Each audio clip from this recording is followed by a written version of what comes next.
Vamos então começar o segundo capítulo. Confrangido, mas sereno, Félix acercou-se de Nogueira, administrou-lhe energias de refazimento e, após levantá-lo, despediu-se, asseverando que voltaria. Que não me inquietasse, falou o bondoso. Estaríamos juntos, enviaria cooperadores, tomaria providências. Respondi sossegando-o. Afeiçoara-me àquela menina que, afinal, era nossa filha em espírito. Não a deixaria na dura fase da desencarnação. Entre mentes, Cláudia afastou-se, buscando especialista. Moreira, que me observava desde a chegada, fitava-me agora com simpatia que me empenhava em conservar. Em dado momento, interpelou-me, amaciou o tom de voz e disse reconhecer-me. Queixou-se. Vira diversos irmãos desencarnados, avizinhando-se da porta e acenando com asco.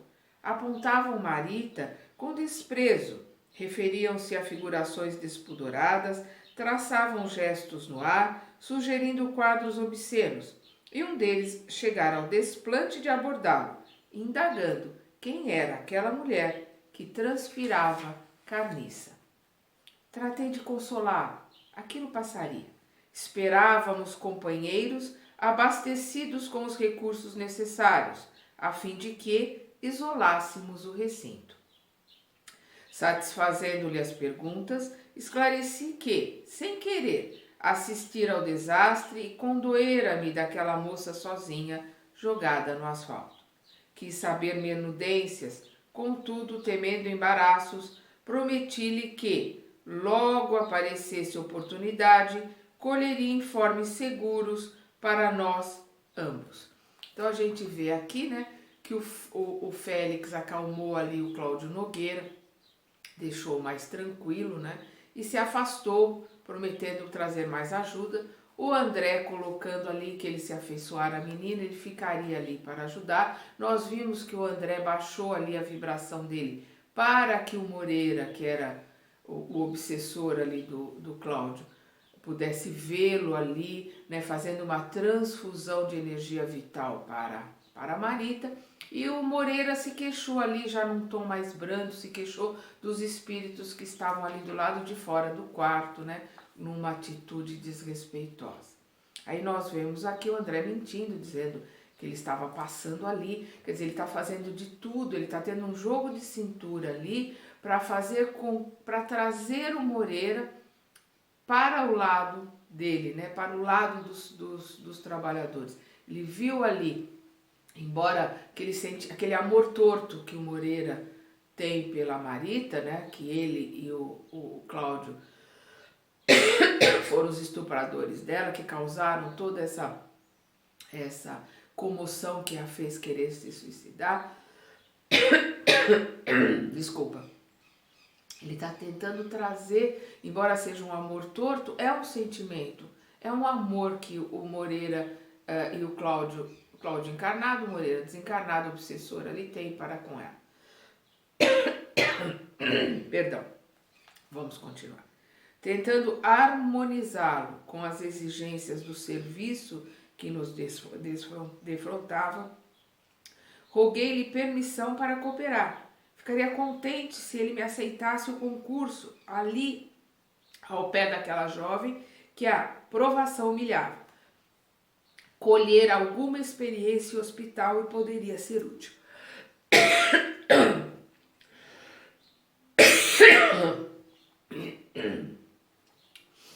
Desculpa.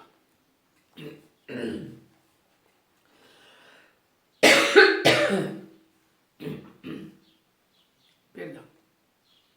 Então nós vemos aqui o André colocando ali, né, mentindo, mas quer dizer, meia verdade, colocando que ele tinha alguma experiência de hospital, né, e que ele gostaria de ser útil. Então nós vemos o André com esse jogo de cintura ali, né, para tentar atrair o obsessor ali, o Moreira, para o lado dos trabalhadores. Moreira comoveu-se e aprovou a ideia. Sim, aclarou. Devotava-se a ela com ardente afeição e me reconhecia o desinteresse em servi-la. Contaria comigo, reportou-se a compensações, conhecia meios de auxiliar-me, defender-me-ia, ser-me-ia companheiro fiel. Então nós vemos aqui a mudança. Ele concordando que o André ajudasse, porque ele tem afeição. A gente vê ali um amor de posse, né, de paixão, mas é uma forma de amar, é um começo de amor, né? Mas o Moreira tem afeição, ele coloca ali, tem afeição por ela. E ele vai ajudar o André, vai protegê-lo, né? A gente vamos lembrar que a descrição que o André faz lá no começo do Moreira é de um homem, né, viril forte, né?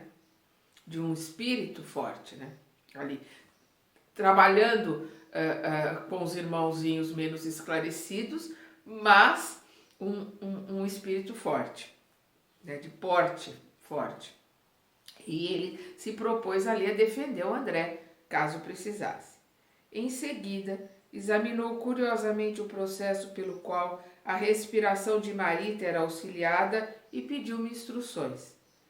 Queria substituir-me, e com tanta diligência e humildade se colocou no meu posto que, em minutos breves, atendia à manutenção da jovem com segurança superior àquela que me esforçava em cultivar. Então, olha só, o André estava ali fazendo aquela respiração, fazendo uma transfusão de energia vital para que a Marita tivesse forças ali para permanecer mais algum tempo encarnada, para ajudá-la a ficar mais um pouco ali.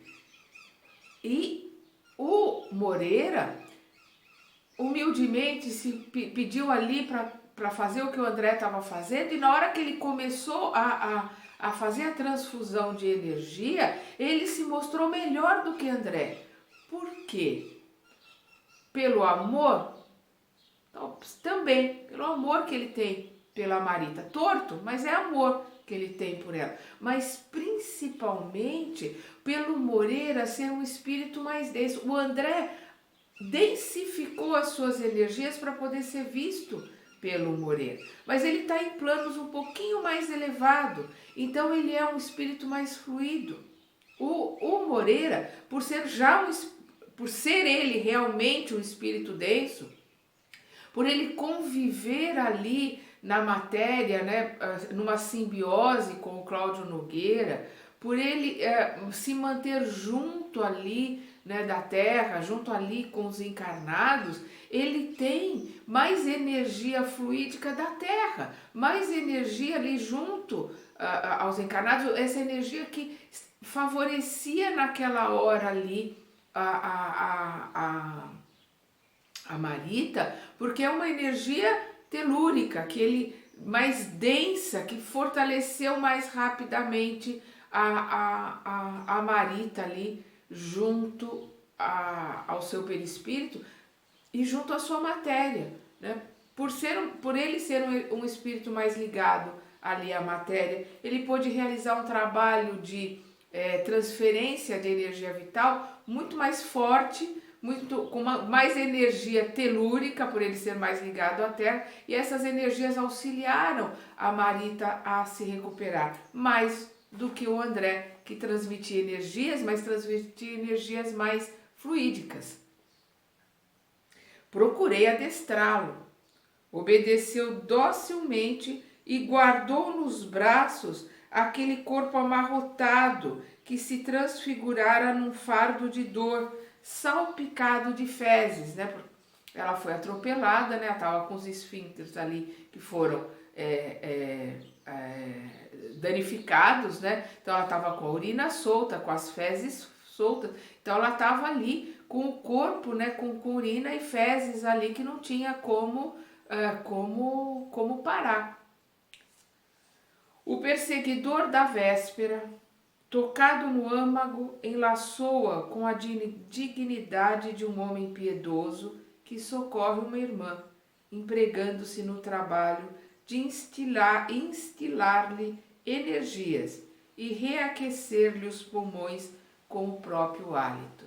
Então, o algoz da véspera, né, junto com o Cláudio, estava ali agora transferindo energia vital com o amor possível, o amor que lhe era possível naquele estágio em que ele se encontra. Então nós estamos vendo ali a transformação do algoz num mentor, dentro da sua capacidade, dentro da sua possibilidade, mas querendo e podendo ali ajudar, realmente transferindo energias e ajudando ali a Marita. Sensibilizado, ao identificar-lhe a transformação, concluí que nem sempre é o salva-vidas tecnicamente construído a peça que assegura a sobrevivência do náufrago, e sim o lenho agressivo que teimamos em desdenhar. Olha que coisa que o André coloca aqui.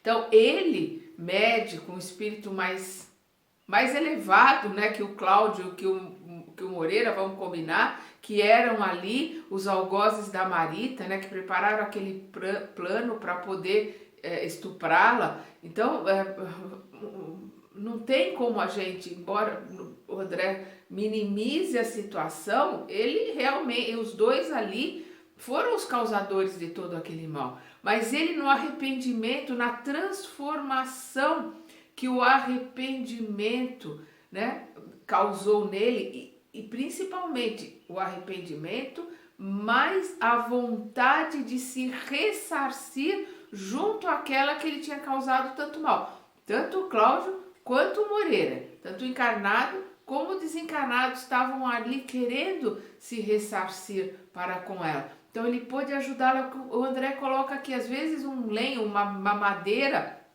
que está ali, que ninguém está dando valor nenhum, boiando ali na água, serve mais para o náufrago do que o salva-vidas que foi preparado para o salvamento. Né? O André ali preparado para ajudar, estava ajudando menos do que aquela lenha que estava ali, que ninguém dava valor, estava servindo muito mais de ajuda ali para ela. Olha como os desígnios de Deus nos trazem tantos ensinamentos, como a gente não pode julgar, como a gente não pode prejulgar, como mesmo Félix ali, né, tão machucado com tudo o que aconteceu, pedindo aos céus que a Marita ficasse mais um tempo, no que ele estava certo, para poder ajudá-la, para que ela pudesse partir, né, com mais forças, perdoando pelo menos os seus algozes. Nós estamos vendo que essa ajuda está servindo não só para ela, mas também para os algozes encarnado e desencarnado, que estão ali se transfigurando, principalmente ali o Moreira começando a se transformar num auxiliar, né, ali junto aos trabalhadores. Retirei-me por instantes à busca de Cláudio e encontrei-o em compartimento próximo. Valia-se do intervalo em que era constrangido a esperar pelo médico para telefonar. A voz inconfundível de Dona Márcia vinha do outro lado. O esposo falava sob tal martismo evidente, ela, no entanto, não respondia fora da destreza mental que lhe conhecíamos. Folgava em saber que a filha estava ainda viva. Melhor encerrassem o assunto. Se a medicina já estava em cena, desistia de aumentar as aflições que lhe inçavam a casa. Nogueira passou do noticiário às súplicas. Seria conveniente que ela viesse amenizar a situação. A senhora, porém, mencionou compromissos inadiáveis. Estava de saída para a aquisição de linhas, destinada à confecção de vários enfeites encomendados por Marina. Compreendia que a moça talvez não se recuperasse. Entretanto, inclinava-se a crer que tudo não passava de episódio sem importância. Marita sempre fora exagerada em questões de sensibilidade, gostava da ostentação de ridículo. Além disso, se estivesse tão mal quanto o marido supunha, ele, na condição de pai, se achava lealmente junto da filha, eximindo a ela, Dona Márcia, de sacrifícios maiores do que aqueles que já lhe sobrecarregavam os ombros. Fez xiste, mascarando de sarcasmo o desapontamento com que recolhia a informação de que a filha adotiva não estava morta, impelindo todos os constrangimentos da família à estaca zero. A gente vê aqui a frieza e a súplica ali do Cláudio para que ela comparecesse ali como mãe adotiva, mas como mãe. A gente vê aqui, embora a gente tenha o Cláudio como um algoz frio, calculista ali, maior, mas a Márcia, embora tenha causado menos mal nessa situação toda, mas causou também a sua indiferença. Foi o que causou um grande mal durante todo o caminho da Marita. Mas não cabe a nós julgar. Estou eu aqui julgando, coisa que o André não fez, o Félix não fez, não vou fazer também. Vamos continuar aqui, né, assistindo à transformação do Cláudio e do Moreira. Infelizmente ainda continuamos a ver as frivolidades da dona Márcia. Recordou ao esposo que o rio não era interior e que doente algum se podia dar ao luxo de contar com mais de uma pessoa, acalentando o leito, numa capital que excedia o tamanho de Babilônia. Declarou-se cansada de bobagens e arrufos entre jovens namorados e afirmou preferir tricotar a fazer adulação para uma filha que não era dela e que sempre timbrara em loucura e faniquito. Rematava, aconselhando para que não se complicassem com despesas, que ele ouvisse os médicos e removesse a menina quanto antes para casa.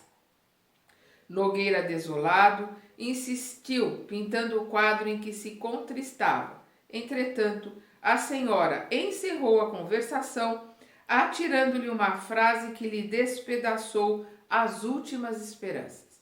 Bem, Cláudio, tudo isso é problema seu. Nogueira discou para a residência dos Torres. Marina ainda não voltara. Desacorçoado, chamou para a casa do chefe. Atendido, prestou sucinto relatório da apertura, indagando sobre a concessão de férias no banco. O diretor sossegou. Compreendia a emergência, também era pai. Não apenas despacharia favoravelmente a petição, mas se colocava igualmente ao dispor dele para qualquer eventualidade. Tornando ao aposento onde Moreira velava, entrou em conversação com o facultativo de serviço. O médico registrou-lhe a inquietude e compadeceu-se. Asseverou que era cedo para um pronunciamento mais claro. Empreenderia exames, prescrevera transfusões de sangue e antibióticos. Estudaria as reações. Mesmo assim, não dispensaria a consideração de um neurologista na hipótese de surgirem complicações em vista da pancada forte à vida no crânio. Nogueira concordou e, humilde, solicitou permissão para instalar-se junto da filha. Não se queixaria de preços, advogava para ela o melhor tratamento. O clínico prometeu cooperar, favorecer. Daí a instantes, Marita foi novamente transferida de quarto, onde Cláudio, Moreira e eu passamos a intimidade mais ampla. Aqueles dois espíritos que se avalentoavam por bagatela manifestavam-se agora diferentes, submissos. Então, o André está começando a ver a transformação daqueles dois espíritos infelizes. O esposo de Dona Márcia trazia os olhos marejados de pranto. Partira-se-lhe a alma. A convicção de que a filha tentara o suicídio por culpa dele requeimava-lhe o coração, qual lâmina esfogueada que se lhe enterrasse no peito. De tantos escândalos escapara, de tantas proezas se ocultara impassível. Entretanto, aquele corpo abatido que a morte espreitava parecia encerrar-lhe o destino. sentia-se arrasado a ponto de não lhe importar nem mesmo a confissão de todos os delitos da existência em praça pública. Delitos que supunha para sempre esquecidos nos escaninhos do tempo, assomavam-se agora à lembrança, exigindo reparação. Sobretudo, Aracélia, a genitora de Marita que ele próprio aniquilara, a peso de sarcasmo e ingratidão, parecia alcançá-lo pelo túnel da consciência. A imagem daquela moça inexperiente da roça crescia-lhe por dentro. Lastimava-se, acusava, perguntava pela filha, pedindo-lhe contas. Conjecturava-se Nogueira às portas da loucura. Não fosse a resolução de recuperar a filha prostrada, usaria o revólver contra si mesmo. Afigurava-se-lhe o suicídio como sendo a válvula de livramento. Adotá-lo-ia, raciocinava taciturno. Se Marita morresse, não desejava sobreviver. Cerrar-lhe-ia os olhos e destruir-se-ia sem compaixão. Ao passo que as reflexões amargas lhe obscureciam a mente, colava-se Moreira aos pulmões da triste menina num espetáculo comovedor de paciência e dedicação. De minha parte, assinalava-lhe o devotamento sincero, os propósitos puros. O corpo injuriado não lhe inspirava repugnância. Enlaçava Marita com a veneração de quem se consagra a uma filha padecente para quem todos os cuidados e todos os carinhos são sempre escassos.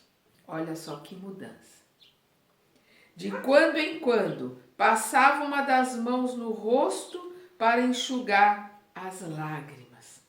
Aquele espírito que eu conhecera áspero e agreste, amava profundamente, porque é preciso amar a alguém com extremada ternura para sover-lhe com alegria o hálito fétido e acariciar-lhe a pele manchada de excrementos com o enlevo de quem preserva um tesouro imensamente querido ao coração.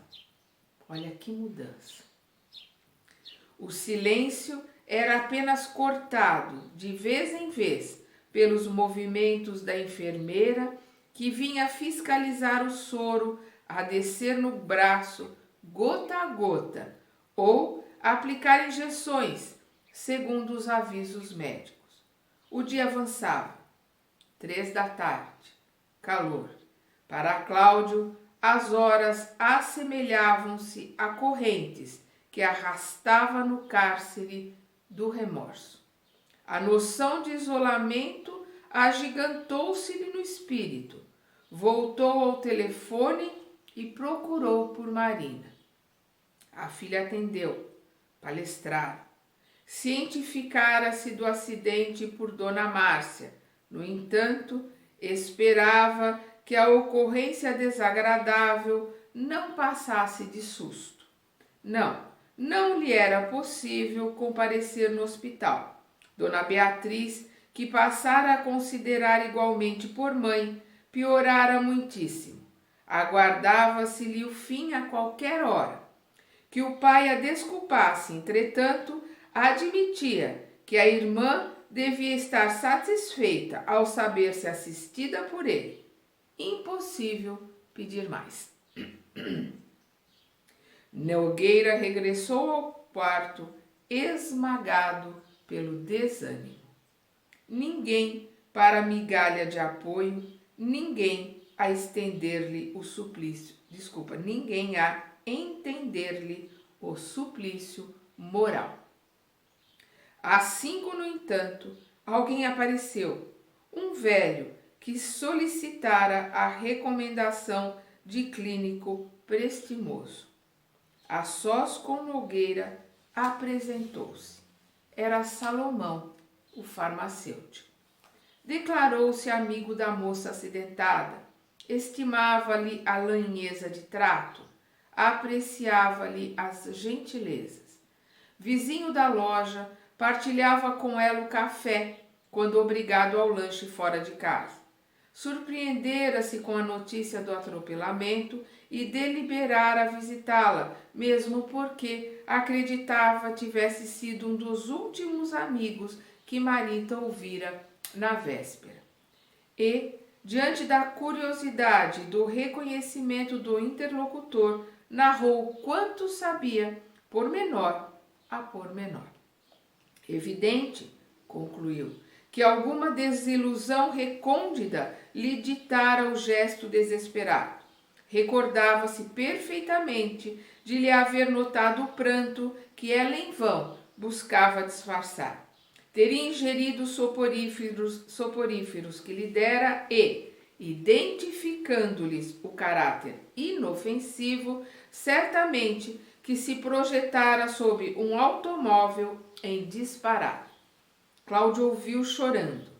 Intimamente aceitou a hipótese. Sem dúvida, a filha não pudera sobreviver ao insulto de que ele próprio se acusava.